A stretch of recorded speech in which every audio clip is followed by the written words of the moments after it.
I used to think YouTube Shorts was all luck, but after posting over 150 YouTube Shorts across 3 different channels, I'm now earning $2,000 a month from one channel, and I can now confirm there's no luck to YouTube Shorts. Here's a guide on how to make viral shorts so you can start seeing similar results. Step 1. Create a YouTube channel about something you're interested in so we can upload shorts. And there are 2 types of short channels you can create. One that repurposes content and one that uploads original content that you create yourself. My channel is the repurpose type, and I also recommend you take a similar approach if you want to make money as fast as possible. This is because you have an infinite amount of content and you don't need any skills or talent to be successful. You literally only need to know how to use video editing software, which I'll explain how to use later. Step 2. To have the highest chances of going viral within your first 5 shorts, I recommend you search your niche and view what's already working for inspiration, because what's working for other channels will likely work for yours. When I started my channel, I posted 6 shorts around topics I thought would go viral. They didn't go viral, and then I decided to take inspiration from what's already working. This decision caused my channel to get its first viral short only on the 7th upload to the channel, and I didn't realize until I had posted another 39 shorts to my channel that there was something different about this short that made it go viral. The difference between this short and all the other shorts on my channel was that it had high retention, and retention is the most important YouTube metric behind any short going viral on YouTube. I identified 2 techniques that I accidentally applied to the short to make it have high retention, and ever since learning these techniques, they have been responsible for all of the viral shorts on my channel. Continue watching to see how to apply these techniques when you create your first short. Step 3. Source clips to use within your first short. I have sourced every clip I've ever used in all of my shorts from YouTube, and using the trending topics you found in step 2, search for that topic on YouTube to find clips. Since my channel is in the football niche, I will search Neymar funny moments, and I'll select this short here because I can immediately see that it already has high engagement. And since I want to use this clip within my short,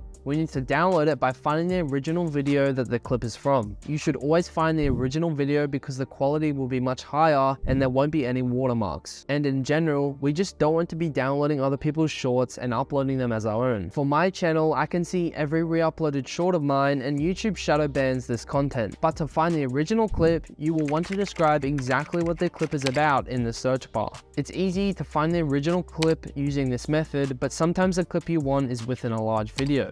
And since we found it, we will copy the URL and head to Google and search for a free YouTube video downloader. Most of the shorts on my channel are compilations, so I repeat this for multiple clips. Step 4. If you want to make money from the clips you downloaded, you have to make sure you're adding some type of edit. And to prove you can make money from this, we can look at the YouTube monetization rules for reused content, where if you edit your shorts, you'll meet this approved criteria of making a funny or thoughtful revision of content you didn't originally create. And if your content doesn't fall with any of these don'ts, you will be making money from YouTube Shorts. Step 5. It's now time to edit your short, and I'll be using Adobe Premiere Pro, but you can follow along using any other type of video editing software since almost all have a timeline feature. And before we start doing edits to increase retention, we first need to get our edit ready. To start, use a frame size of 1080 in the horizontal and 1920 in the vertical. You will have to Google how to change your frame size depending on what type of software you're using. But next, I will drag in the downloaded clips into the timeline, and I will delete the original sound, because for my content the sound adds no value. It's usually just some boring background noises. If you're doing some type of content that the audio adds value, of course you'll have to keep it in. And since my clip is within a large video, we'll have to use the cutting tool to cut the clip at the exact moment we want to use.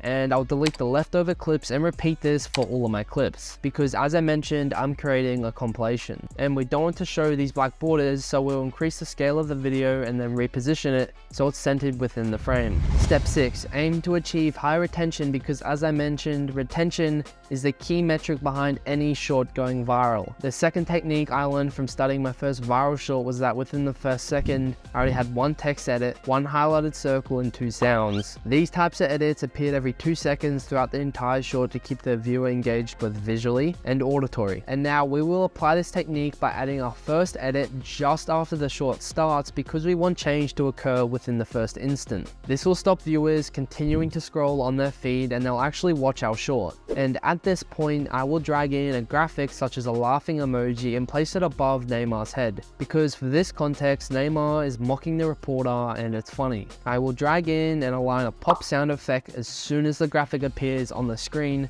Again, we are creating both visual and auditory change constantly. I do recommend you create a folder full of sound effects and graphics because you'll be constantly adding these throughout your entire short. Now back to the edit, I will add some more graphics such as an arrow and text to really highlight the video topic, which is Neymar. Now I will repeat this step where I add frequent edits every 2 seconds while ensuring that each graphic has a paired sound effect. And I will make sure I don't use the same type of graphic every single edit because you want to feed the viewer with new content. As a side note, you should be adding these frequent edits to any niche but adjust them to suit the style of niche. For example, if you're creating motivational shorts, you shouldn't be adding laughing emojis because that's just not the style. I know of so many different short channels that apply these same concepts but just adjust them to suit their niche, and as you could expect, it is making their shorts go viral. Step 6. Add trending music to your short. You can still monetize your shorts even if you use copyrighted music, and a lot of people get confused about this because after you upload a short with copyrighted music, you will see a copyright restriction in your YouTube studio. But if you roll over the copyright restriction, you will see it reads copyright protected content found, but it doesn't affect your short. Also, you can see my channel has monetization on for all of my shorts regardless of it having a copyright restriction or not. Step 7. Export the short in the highest quality possible and then upload it to your channel, and your views will probably explode for the first hour and then they'll flatline. This is something that's so discouraging about starting a new YouTube Shorts channel and something that doesn't make sense at all. For example, my first viral short received 7,000 views within the first 25 minutes, and then it proceeded to flatline over a 24-hour period. But if we change the time period to lifetime, you can see that the short didn't go viral for 2 days. No one can actually prove why this happens to shorts, but I think it's YouTube's way of testing your short to a small group of viewers to see if it's a good video. And you need to understand one thing about YouTube Shorts is that it's a fair game, where if you create a good video that has high retention, it will go viral. Now let's look at the analytics. I uploaded the short 6 days ago when I was preparing for this video, and you can see the short has reached over 200,000 views in the last 7 days. These numbers are typical for a channel of my size, as I do have over 250,000 subscribers, and I'm expecting my short to still go viral because if we take a look at my channel and click on any of my viral shorts, you will see each of them don't get pushed into the algorithm for anywhere between 7 to 21 days. You should also expect a similar time period for any of your shorts to go viral, as I've only had one short on my channel go viral within a 24-hour period. And here's the rest of my short analytics. If you're interested in any of this information, just pause the video. And that's all you need to know about how to create a viral short. It's obviously not as easy just watching this video and then going to do it yourself. It will take time to get good at editing and actually learn how to create a good short. In my next video, I'm going to try YouTube automation, and we're going to turn a YouTube channel into a business where we do none of the work.